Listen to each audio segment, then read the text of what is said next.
Hello, I'm Chuck Smith. And I'm Carol Matriciana. Welcome to this edition of The Pagan Invasion. Halloween is a festival that conjures up images of ghosts, skeletons, black cats, witches on broomsticks, and little costumed children scurrying about the neighborhood. Trick or treat! Oh my goodness! Hi there. And who are you? Vampire. Dracula's wife.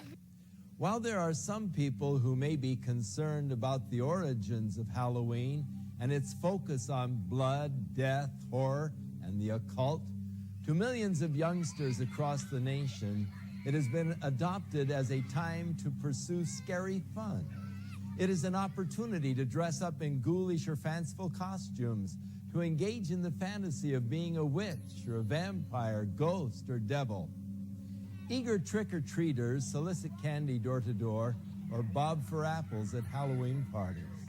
Others brave haunted houses and horror movie marathons, while the more daring visit cemeteries at midnight, play with Ouija boards, and hold seances in an effort to contact spirits of the dead.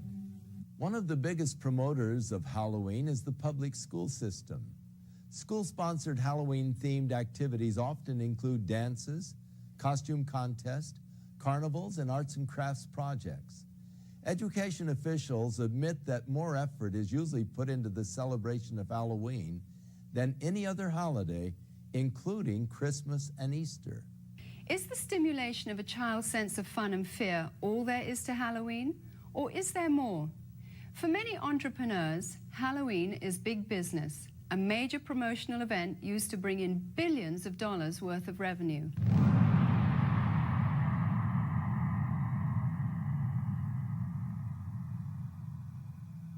In addition to the usual costumes of cartoon characters for children, a growing number of outlets are featuring more macabre and sinister creations for purchase.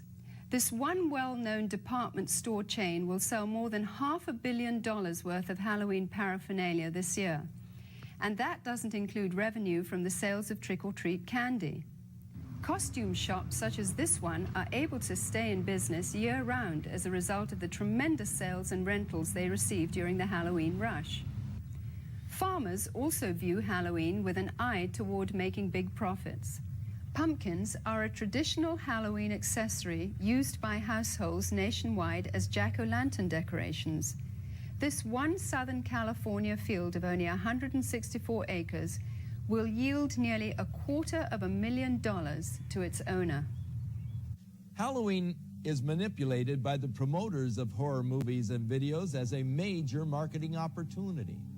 While horror films used to be synonymous with B-movies and considered the conventional low-budget industry standby, today they account for nearly 20% of all of the revenue received by feature film producers and distributors. The success of the technical revolution in special effects has attracted serious film directors to produce well-crafted, elaborate horror productions. A recent visit to the Video Software Dealers Association exhibition in Las Vegas showed that the two biggest selling artistic genres were pornography and horror. Hollywood is continuing to capitalize on society's growing craving for the occult and demonic. The irony is that while these producers label such films as fun and make-believe, many of them hire practicing witches or Satanists as technical advisors who ensure the authentic reproductions and performances of rituals, sacrifices, spells, and curses. People are so hyper during the day, they need to come home and watch something that's totally unreal so they can release themselves from all the pressures. It's just the type of thing that makes you laugh and forget about life. Over the last 2 decades, most horror films have become far more graphic in their depictions of violence and cruelty. Movies affectionately known as splatter films routinely detail torture and dismembering of bodies, drinking of blood, cannibalism, rape, and a host of other grotesque atrocities. Well, we think it's pretty fun. A lot of people just like it because it's fun, it's wacko, it's not real, and so it's just the type of thing that people like to watch because you don't have to think reality when you watch it. When it comes to gore or splatter or any other particular genres, the justification lies in our Constitution. I don't feel anybody has the right to tell me what I can or cannot watch. Most of these films receive R ratings, which mean that children under 17 cannot view the film or rent the video without the accompaniment of an adult. Yet this precaution is seldom enforced, for 15 is the average age of those who see these films. While many producers claim that these gruesome spectaculars are merely fun and not dangerous to the psyche of our youth, many of the scenarios from the horror films are duplicated in copycat crimes which make for sensational headlines.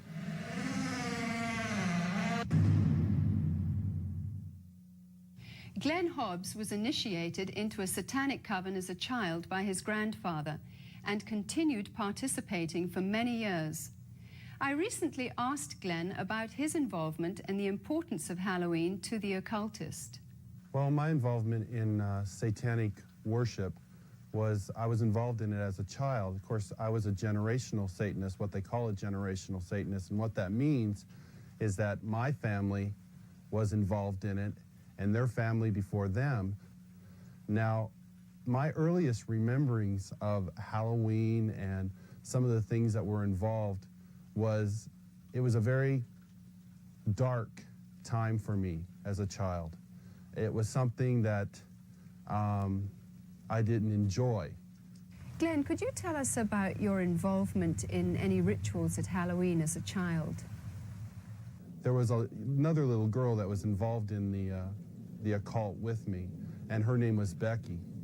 Now, Becky was a different type of child. She was blessed to be a sacrifice. I was being blessed to be a high priest, where she was being blessed and born into the coven there to be a sacrifice. Now, we were in a ritual where we were married together. It was a marriage to the beast. And me and the little girl were married together, and there was a lot of sexual abuse that took place and a lot of blood that was spilt over us, joining us together. When do Halloween rituals actually begin, and what is the ultimate purpose of Halloween? Well, the ritual that I remember the most clearly began about the end of September. Me and the little girl, the one I mentioned named Becky, the abuse was very concentrated at that time. We were taken into several rooms where our clothing was removed. We spent the next couple of weeks in a kind of a shack where a lot of rituals went on, where a lot of animals were killed. They summoned Lucifer and his spirit to come and possess me, and so that I would be blessed to take over the position of the high priest at a certain point in time. Now, Halloween night, they had again put me and the little girl in the back of this van, and we again drove off, which seemed like for a long time. We were drugged once again, and we finally came to this stop.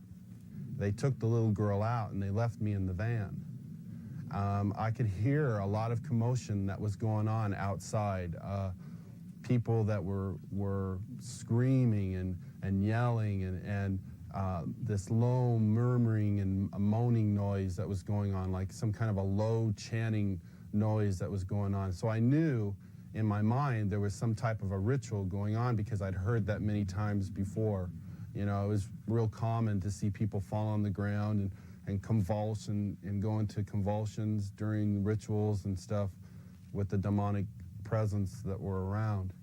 And finally, a woman came to the back of the van and she said, "It's time to go." And she brought me out of the van, and I could see that there was just a lot of people around. Some were dressed in dark brownish kind of robes with hoods over them. They took me up and they led me up to this stone altar.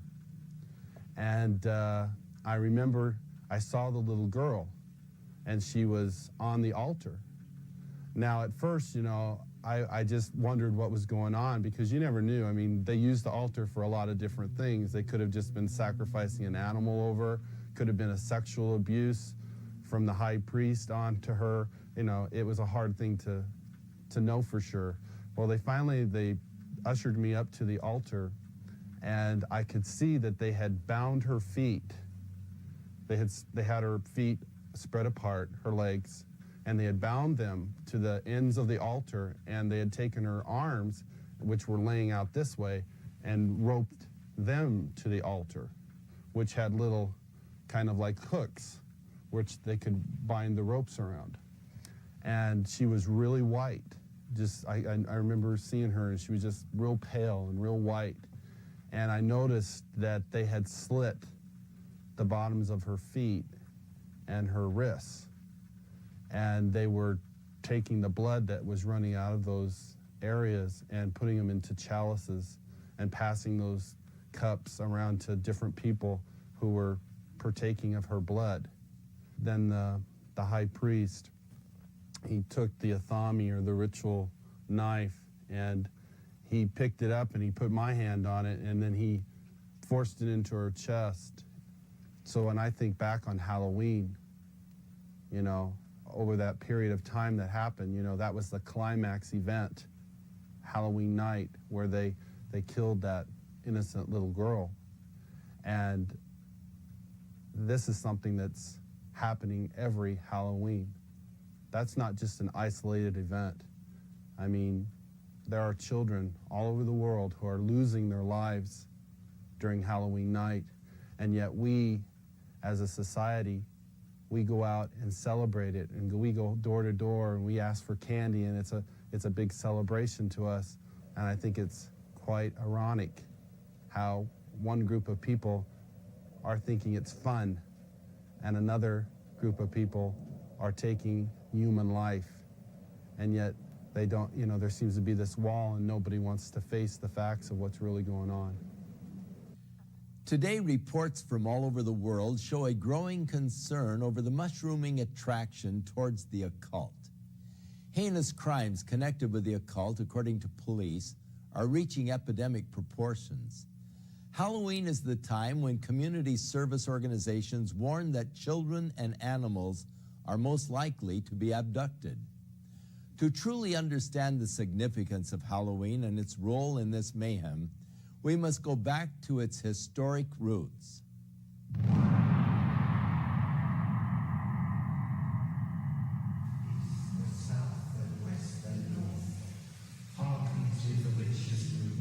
What you are looking at are actual rituals and spells being performed by practicing witches and druids throughout America and Europe. These are not actors or reenactments. They are real. Most of Halloween's customs are the remainders of pagan superstition relating to Samhain, the Druidic New Year. The Druids were the influential priests, magicians, and sorcerers of the nature religions that prevailed in early northern Europe. These native beliefs permeated Celtic culture for about 2,000 years, up until the introduction of Christianity. Today, a revival of the practices of Druidism, along with various forms of witchcraft and nature worship, are sweeping across Europe and North America.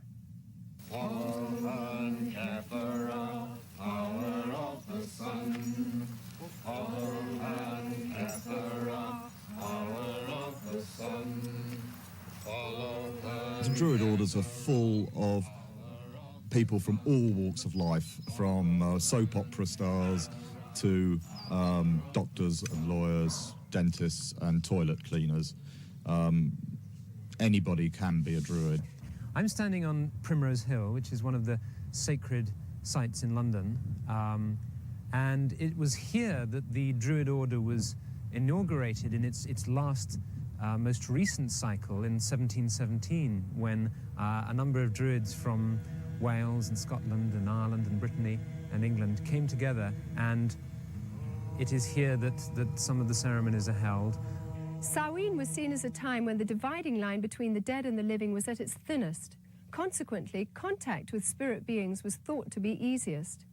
Samhain was also one of the major fire festivals of the Celts. At this time, the Druidic priesthood led the people in diabolical worship ceremonies in which they would sacrifice animals and humans in ritual killings. Human sacrifice has absolutely no place in the modern tradition. Just because we see a pagan revival doesn't mean that we wish to go back to barbarism of any sort. So it's a bit of a red herring. It's not something we like to talk about. The name for Druids is believed to come from the Greek word drus, meaning oak. Druids usually select groves of oaks for their ceremonies and use the leaves in their sacred rites. The work of the Druids consists in reuniting us with the world of nature externally and internally with that stream of ancient wisdom and knowledge. Sharing the Druidic tradition of nature worship is witchcraft. The title witch is from the Saxon word wicca, meaning the one who practices sorcery. The Oxford Dictionary states that a Wiccan is one who is twisted, bent, or warped. Despite attempts from modern Wiccans to sanitize the original intention of witchcraft, its practice cannot be divorced from demonology. O guardians of the watchtower of the east, I, Ishtar, high priestess and witch, do summon and stir thee. I command thy presence at this our meeting, to guard over our circle and to witness our rites.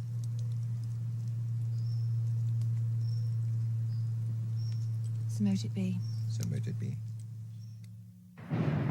My mother was a witch, and my grandmother was a witch, and I have been a witch for as long as I can remember. Since I have been practicing the craft, there has been a great revival. I believe there's about 1 million people in England alone that practice witchcraft. The pagans are all over the place with their covens. If they're not calling themselves witches alone, they are paganistic in their ways. There are probably now as many people practicing witchcraft in Britain as there are committed Christians. I regard myself as a natural witch. I was regarding myself as a witch since early childhood. I was brought up in a very isolated part of the country on the Welsh border, which has a long tradition of magic and Welsh sorcerers. It's almost as if there's a kind of grassroots feeling back towards paganism. We live in a kind of post-Christian era almost, and that people are moving towards a kind of neo-paganism, I suppose. We learn as practicing witches to tap into forces of nature and to actually, if you like, send out a spell or an incantation or an invocation in a very powerful way.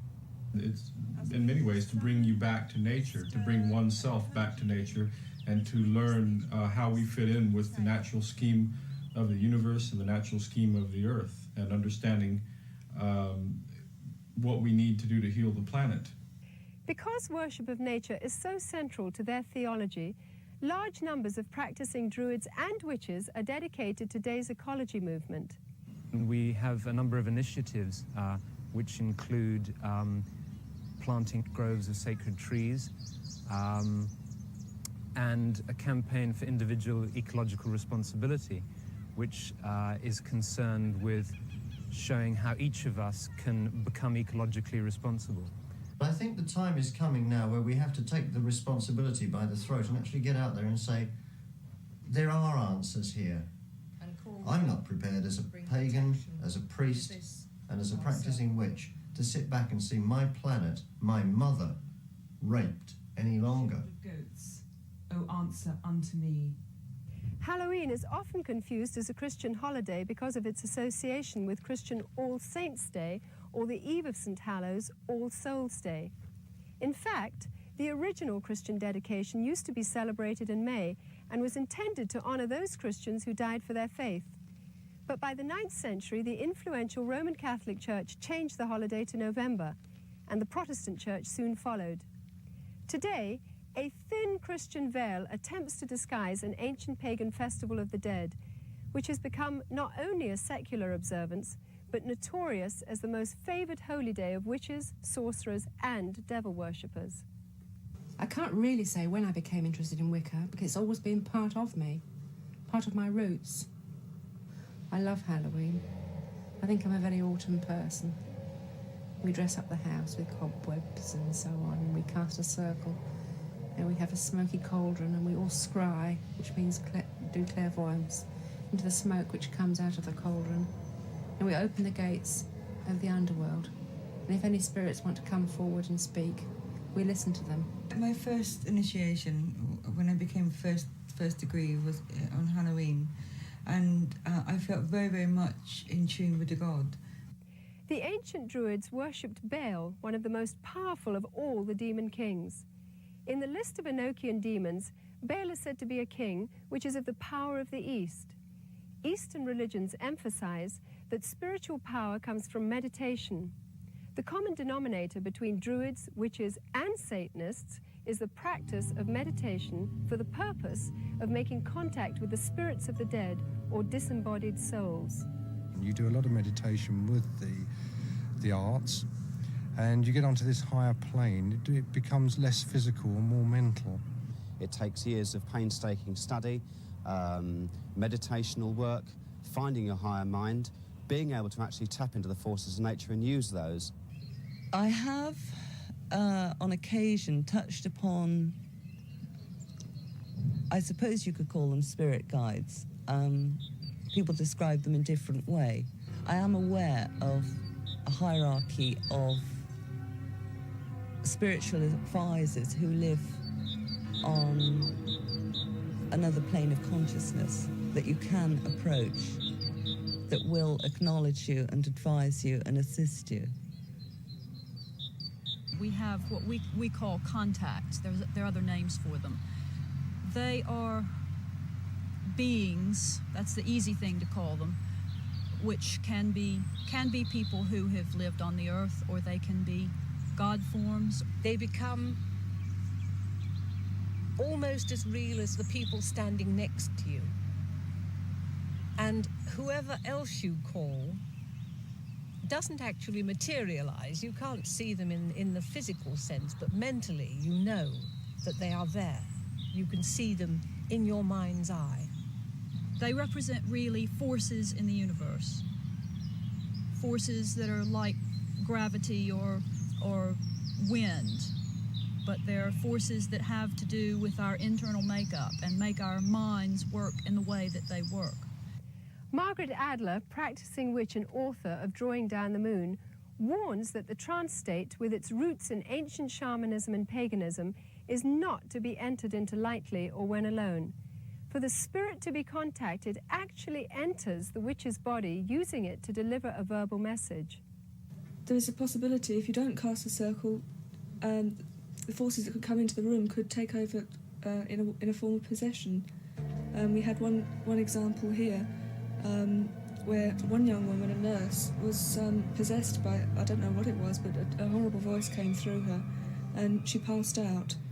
While occult procedures in their rituals may vary in intensity, the fact is that witches, as well as Satanists, commemorate Halloween night with the same fervent dedication to invoke spirits for personal power. Queen of heaven, queen of hell, horned hunter of the night, lend your power unto our spell, and work our will by magic right.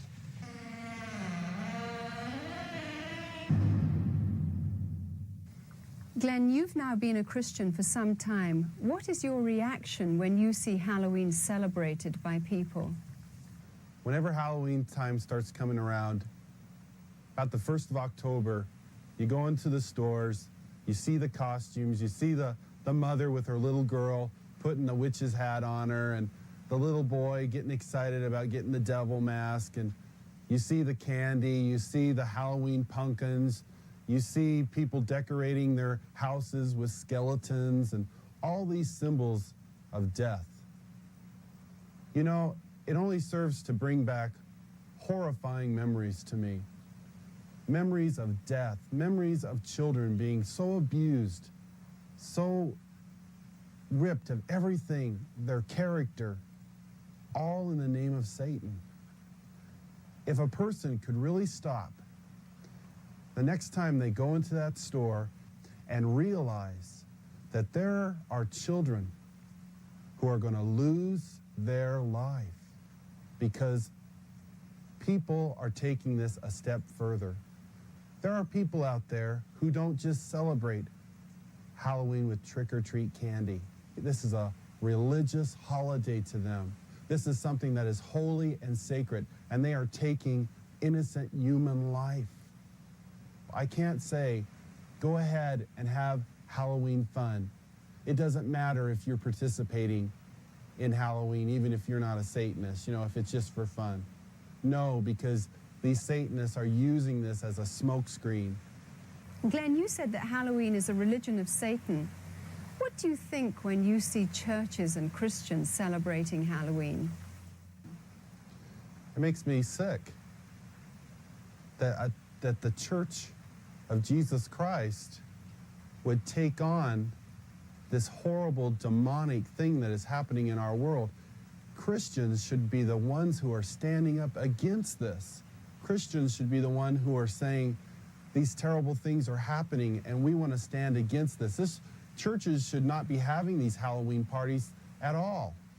They should be coming together as brothers and sisters in Christ, binding together and coming against these dark forces, praying for these children that God will spare their lives, that somehow God will intervene and save these children. Whether the public chooses to believe in the frightening growth of Satanism or not, the fact is that a highly organized network of Satanists are operating in America and Europe today. They seem to be respectable members of society and are integrated into all professions and walks of life. We go now to a special report from noted author Hal Lindsey, who is on location at a site known to be used for satanic rituals.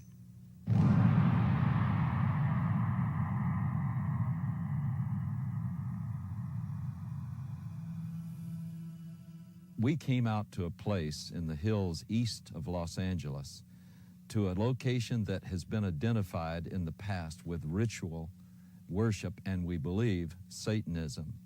Frequently, this site has been discovered with candles that had been used in ritual, and you can look at some of the artifacts we found here today: upside-down crosses that were put around, bones that are scattered around here, and various satanic symbols, but also something disturbing in the light of what we'll be talking about in the future, and that is the diaper of a very, very small baby. You know, I believe that this country is experiencing a pagan invasion, including a new upsurge of practice of witchcraft, the New Age, and as we will talk about today, outright Satanism. Around the middle of the 1960s, there was a dramatic upsurge in satanic worship, beginning with Anton LaVey and his writing of the Satanic Bible and the founding of the Church of Satan in San Francisco in 1966. I watched as this accelerated, not just in the West Coast, but around the country.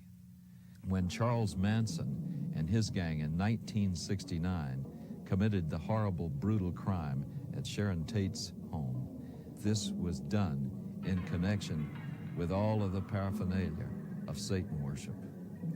This started a whole avalanche of satanic crimes. We've seen serial murders. We have watched as one after another has been brought to light. Many murders where satanic symbols have been discovered, the pentagram, 666, and all sorts of things of this nature were done. But more distressing, we have found all over the country reports that there are animals that have been mutilated in a very skillful and specific style that shows that they were ritually offered as sacrifices.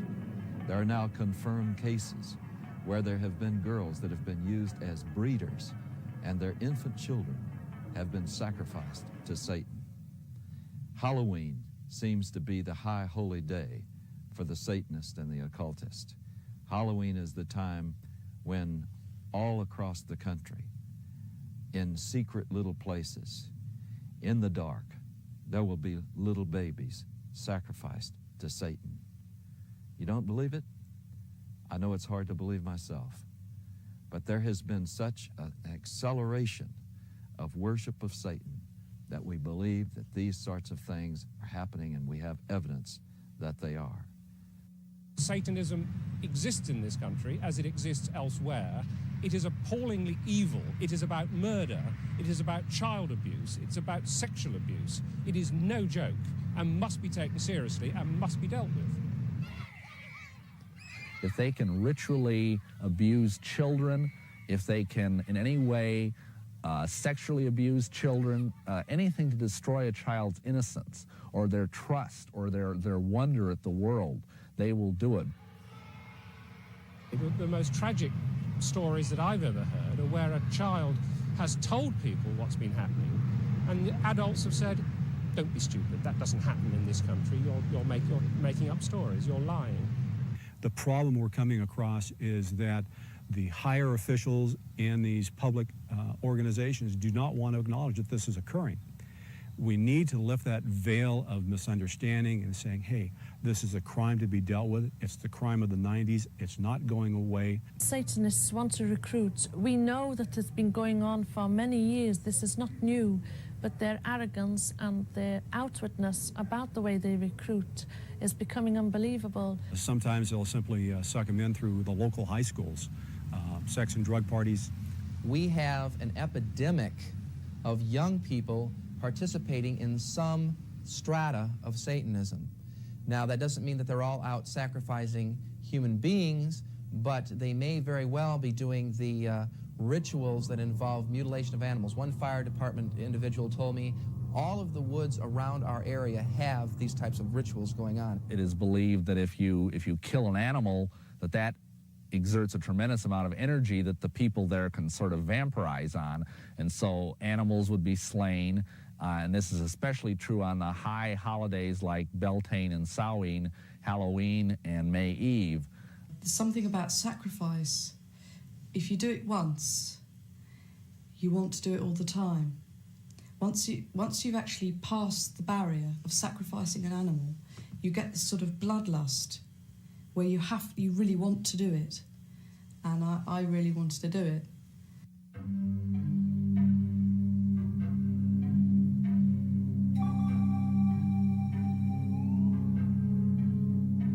This lady in a black robe came forward with this little baby. And at first I didn't realize it was a real baby. And she just laid it on the altar. It was breathing, but it wasn't crying. And then the high priest just took the athame, or the ceremonial dagger, and just cut the baby's throat and caught the blood in a chalice.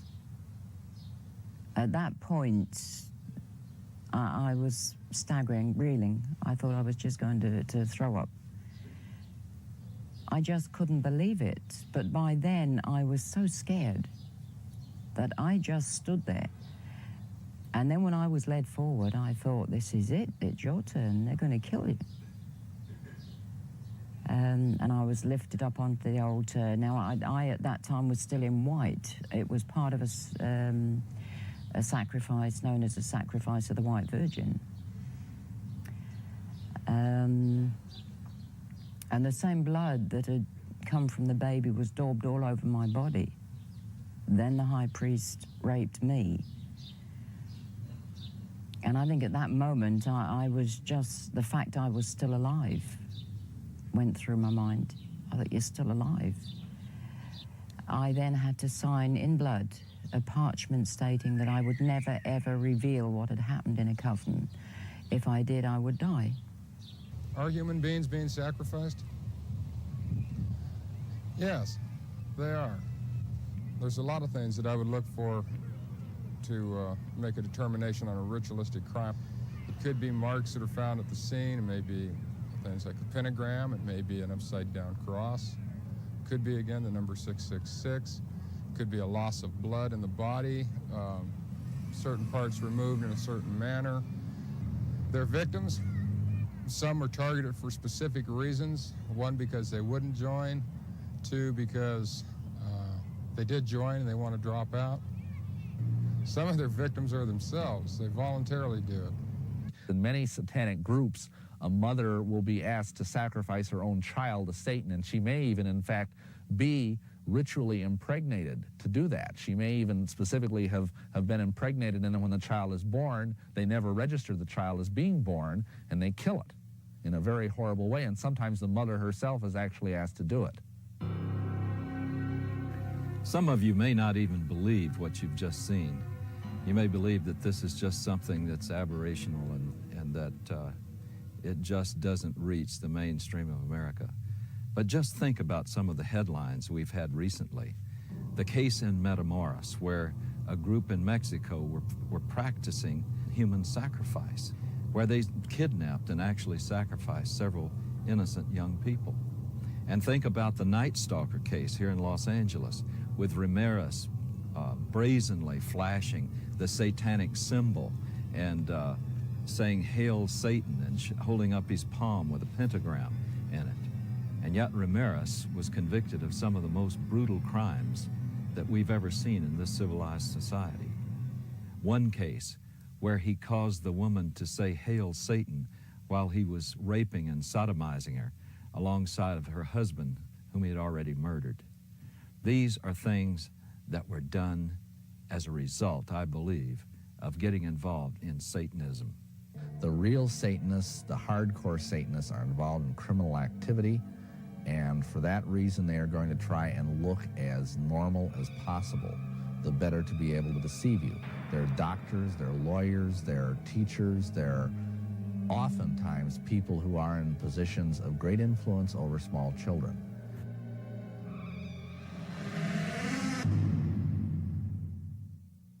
In a recent letter to syndicated advice columnist Ann Landers, a concerned parent wrote of a fourth-grade teacher who had asked her students to write a short essay on what they would most like to do to celebrate Halloween. 80% of her 9-year-olds expressed the wish to kill somebody. It is easy to see how Halloween's ambiance can promote an unhealthy desire for violence. All of today's seemingly innocent Halloween customs and symbols have their origins in the ancient Celtic Day of the Dead. For example, the practice of trick-or-treat is from Celtic tradition, where people gave food in return for blessings from spirits of the dead. Failure to supply treats would result in demonic retaliation. Jack-o'-lanterns grew out of the Celtic tradition of carving the faces of demonic spirits on turnips and later on pumpkins.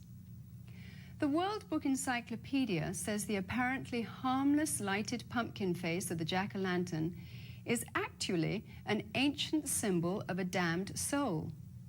Candlelit pumpkins, or skulls, at a home signified that the occupants were sympathetic to Satan and would therefore receive mercy by spirits and trick-or-treaters on their Halloween rounds.